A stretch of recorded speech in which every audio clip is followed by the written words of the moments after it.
Nous sommes une commission de l'Assemblée provinciale du Congo central. Il nous a été demandé de fournir des éclaircissements sur les plaintes qui ont été enregistrées concernant la spoliation des espaces de l'ONATRA. Avec la réunion que nous avons partagée, nos amis de l'ONATRA, les DP, les DPM, qui nous a reçus très chaleureusement, nous avons compris qu'il y a beaucoup de problèmes de proximité avec les espaces de l'ONATRA. À l'intérieur, il n'y a pas grand-chose à dire parce que ceux qui sont à l'intérieur sont en intelligence avec les autorités de l'ONATRA.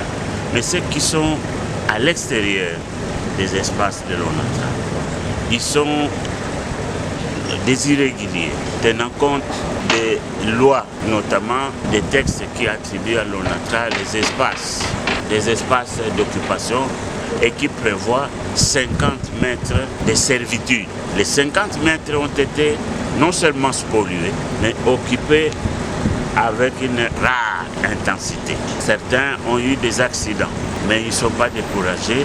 Vous voyez, ça pose un problème parce que ces gens qui occupent les servitudes, ils ne font pas des mains mortes.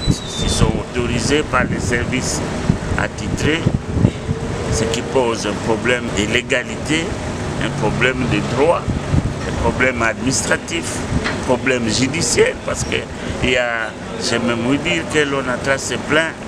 Parfois, il se plaint à raison, mais après le jugement ne va pas toujours constater que l'ONATRA a raison.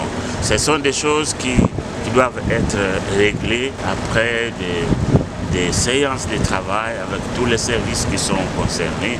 J'espère que la population qui est concernée dans ces emprises, qu'elle comprendra le moment venu que l'ONATRA ou l'État prennent des décisions peut-être graves à leur endroit, mais c'est pour faire respecter les dispositions de la loi. Non, satisfait, pas satisfait, mais le problème, c'est qu'il faut qu'observer. On a observé les dégâts, on a observé les manques d'instruction, on a observé le manque de considération au niveau de la population par rapport à l'emprise de l'État. On a observé le manque des instructions aussi par rapport aux services de l'État, notamment sur l'octroi des certificats d'enregistrement, l'octroi des constructions.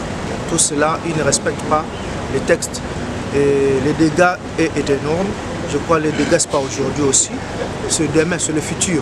Donc il faut maintenant qu'on puisse interdire d'avoir, qu'on puisse suspendre, donc arrêter l'hémorragie, notamment sur les constructions, sur l'emprise de l'État. Cette emprise est créée pour observer les problèmes. Même dans nos routes, vous voyez, il y a toujours l'emprise de l'État. C'est pour éviter des accidents. Je crois que nous allons nous asseoir au service des services de l'État, afin de voir et de chercher une solution palliative à ces problèmes. Merci.